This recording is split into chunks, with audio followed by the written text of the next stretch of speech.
3 weeks after my husband moved himself to the couch by choice, I found a spreadsheet on the kitchen counter. Not a grocery list, not a budget tracker, a spreadsheet. Laminated, with columns, item, cost, date purchased, location in the house. He had cataloged everything he bought for his new arrangement. The extra pillow. The weighted blanket. The protein powder he moved from the pantry to the living room corner. Even the $4 air freshener he put beside the couch, like he was decorating a hotel room he'd booked himself into. I stood in the kitchen for a long time, just looking at it. And I remember thinking, this isn't a man throwing a tantrum. This is a man who prepared. That's when something shifted. Not anger. Not sadness. Something quieter. Something colder. Because the question underneath that spreadsheet wasn't about the couch, or the argument, or even the neighbor. It was this: how long had I been doing the same thing, just in the opposite direction? Let me go back to where this started, because it didn't start with the couch. It started on a Tuesday morning in September. I was heading out for a run. Our neighbor Jake had just moved in with his girlfriend Sarah 3 doors down. As I walked past, I saw him at the end of his driveway wrestling with one of those enormous flat-pack wardrobe boxes. The kind that's technically possible for one person to move but deeply embarrassing to attempt. His car was there. Sarah's wasn't. I'm a human person, so I helped. We carried it to his garage. The whole thing, introduction, carrying the box, me saying, "Welcome to the neighborhood," him saying, "Thanks so much," took maybe 5 minutes. Then I went on my run. Came back sweaty. Showered. Made lunch. That evening, my husband Daniel was across from me at the dinner table and he hadn't said much since I got home. I asked if everything was okay. He said, "Who's the guy?" I told him. Exactly what I just told you. He nodded. Slowly. The way someone nods when they've already decided what they believe and they're just waiting for you to finish talking. I should have noticed that nod. I should have filed it somewhere. But I'd been trained, over 9 years, not to. It came 3 days later. Not immediately, and I want you to remember that detail, because it matters. 3 days of normal. 3 days of dinners and good mornings and shared routines. 3 days that felt like nothing had shifted. Then, on a Friday night, Daniel sat across from me with a look I'd seen before but never quite named. He said, "I saw how you looked at him. When you were helping that guy." I told him I didn't know what he meant. He said I knew exactly what he meant. I told him, genuinely, calmly, that I didn't. That I was on my way to a run. That the box was enormous. That the whole thing was 5 minutes of being a decent neighbor. He said, "You were laughing. You were touching your hair. It wasn't nothing." I probably laughed because the box nearly fell on both of us. I touch my hair constantly, it's just a thing I do. Jake's girlfriend Sarah is lovely and they're clearly happy and none of this makes any sense. He said, "I'm not going to sit here and be gaslit."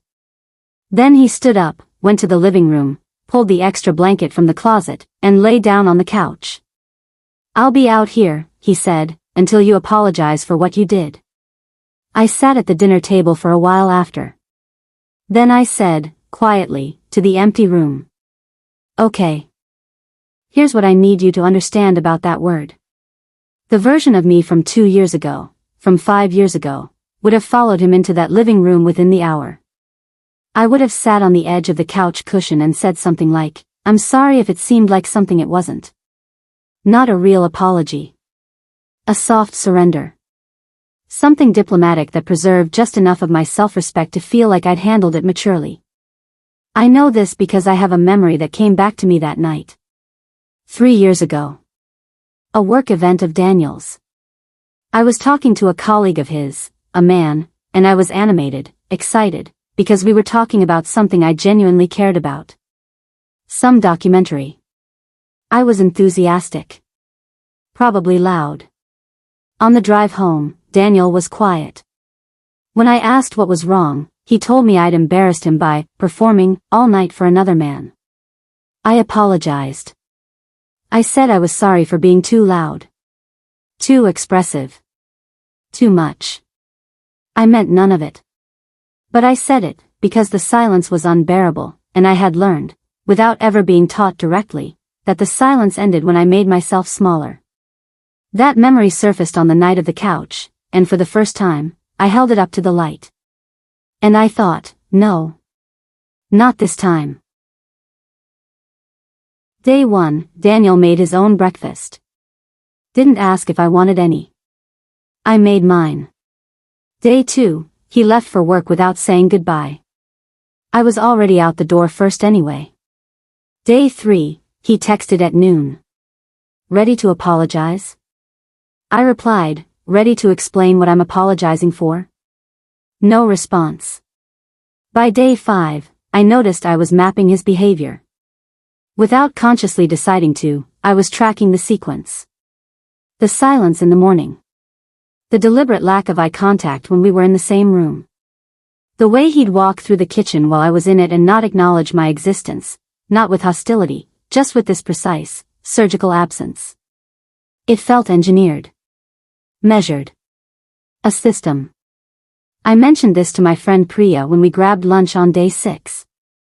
Priya, who has known Daniel since before we married, went quiet for a moment. Then she said something I've thought about almost every day since. He did this with his ex too. The silence. The waiting. She told me she used to count the days like she was tracking a weather pattern. Like she knew it would eventually break and she just had to wait it out. I put my fork down. She always apologized? I asked. Priya looked at her plate. Every single time. I went home that night and I made a decision. Not a loud one. Not a dramatic one. A quiet one. I cleared out the guest room. We'd been using it for storage, my old exercise bike, some boxes we never unpacked from the move, his overflow from the garage. I moved it all to one side. Set up the guest bed properly with actual sheets, not just the fitted sheet and a bare pillow we'd left in there since the last time his cousin visited. Found the small reading lamp in the attic. Dragged my old armchair in from the study. Then I bought a desk. Not because I was declaring anything. Because I'd been meaning to set up a proper workspace at home for months. The bedroom was too cramped. The living room was apparently Daniel's territory now. And the guest room had a nice window with good morning light. It arrived on day 8. Solid wood. Second hand. $140 off Facebook Marketplace. Day 9, I found a rug at the thrift store for $30 that made the whole thing feel intentional. Day 10, I hung curtains. The long kind, the ones that actually reached the floor. Day 12, I added a small bookshelf from IKEA. Moved my entire to-read stack in there. And I noticed something strange as I built it. The quieter Daniel got, the less the quiet affected me. Like the silence, which had always functioned as pressure, was losing its grip. Because I had somewhere to be inside it. Daniel noticed the room on day 13. He stood in the doorway while I was reading, said nothing, and walked away. That night, the text started. You're being childish. This is embarrassing. You know you're wrong and you just won't admit it. I read them. Set my phone face down. Picked my book back up. But on the other side of the comm, something was running. Like a program I hadn't consciously opened. I was thinking about the pattern. The work party apology. 3 years ago. The girls' weekend where I didn't check in enough and he was cold for a week afterward until I apologized for making him worry. 2.5 years ago. The dinner with his parents where I disagreed with his dad about something small, I can't even remember what it was now, and Daniel pulled me aside afterward and told me I'd made him look bad in front of his family. I apologized for that too. 18 months ago. The video call I was on for work, where a male colleague said something funny and I laughed, and Daniel had walked past the room and later told me the laugh was inappropriate for a professional setting. I apologized. 1 year ago. Each of these, when they happened, felt like an isolated incident. A rough patch. Something we got through. The kind of friction that every long-term couple navigates. But laid end to end, in a room I had built with my own money, lit by a lamp I had retrieved from our own attic, they looked different. They looked like a system. Accusation. Silence. Pressure.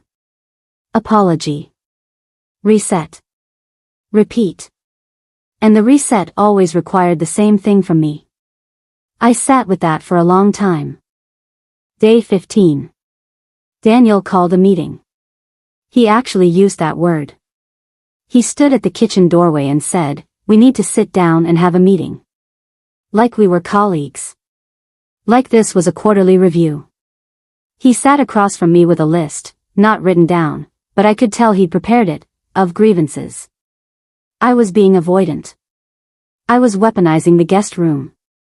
I was being stubborn over something that didn't need to be this complicated. I let him finish. Then I said, "What did I do wrong, Daniel? Specifically. Walk me through it." He said I knew what I'd done. I said, "I helped a neighbor carry a box. I was on my way to a run.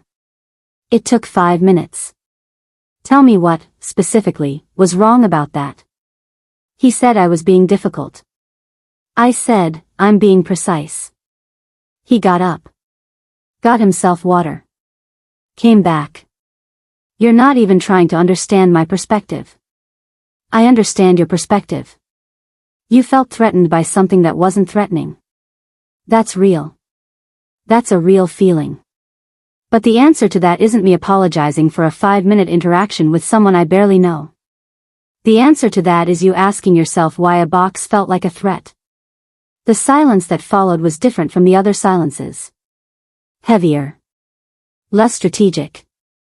I watched him decide not to answer.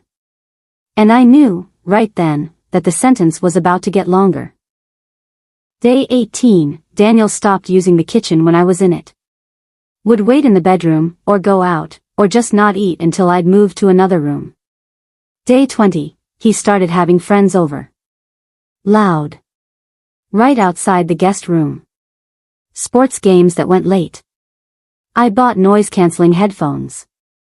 $220. Best money I spent in that entire marriage. Day 22, he informed me that the guest room was technically communal space, and that I couldn't treat it as a private bedroom. I pulled up our mortgage documents. Read him the relevant paragraph. He went upstairs. Day 24, his mother called. Carol is a warm woman. I want to be clear about that. She's never been cruel to me. But she has spent 40 years maintaining a very specific version of Daniel in her mind, and most of what she hears gets filtered through that version. She called to say she hoped we could sort things out. She said Daniel could be particular, but that he loved me, and surely I could just give him this one. I asked her, give him what, exactly? She said, honey, just say sorry. It doesn't have to mean anything. Just say it so things can go back to normal. I thanked her for calling. I hung up. And I sat there thinking about the word normal. About what normal had actually looked like for 9 years. About how many times I had said sorry so things could go back to a normal that always cost me something. Day 28. I came home from work to find the guest room door open. The interior sliding bolt I'd added had been forced. The wood around it was splintered slightly. My papers were disturbed. My laptop had been moved, not far, just rotated, slightly, the kind of adjustment that might look accidental if you weren't paying attention. There was a sticky note on my desk in Daniel's handwriting. This is my house too. I photographed everything. Every surface. The broken bolt. The note. The specific position of every item I could remember moving. I emailed the photos to myself with a timestamp. I sent copies to a lawyer I'd looked up the week before, just in case. Then I sat in my displaced, disrupted room, in the chair I had moved in myself, under the lamp I had retrieved from our own attic, and I felt something release. I had been afraid, on some deep level, to look directly at what was underneath the marriage. Afraid that if I pulled one thread, everything would unravel. But here was the thing, it had already unraveled.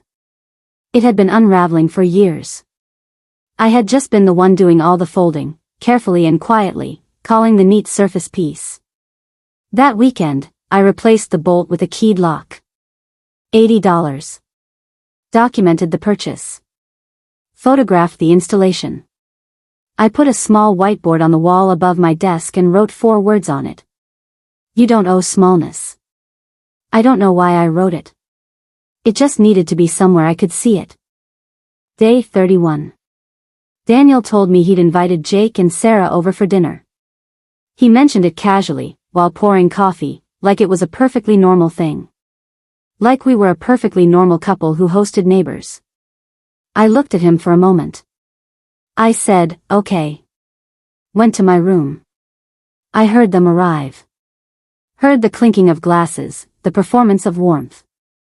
Daniel laughing easily, being the gracious host, mentioning my name occasionally in the context of we, as if we were a unit, as if nothing unusual was happening in the room 20 feet away. After about 40 minutes, I heard Sarah's voice, low, and then Jake's, and then the sound of them politely, quickly extracting themselves from a situation they clearly did not fully understand.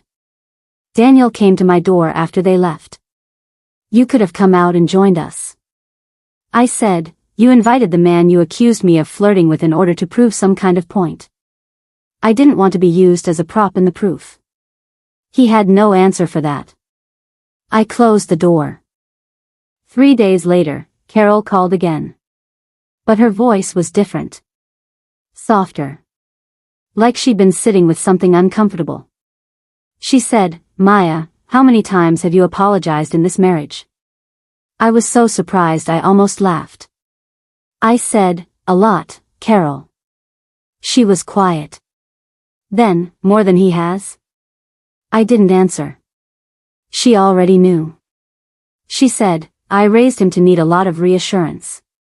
His father was the same way. I thought it was just how some men love. That they need to feel like the center of gravity. A pause. I'm not sure I was right about that anymore. She apologized to me.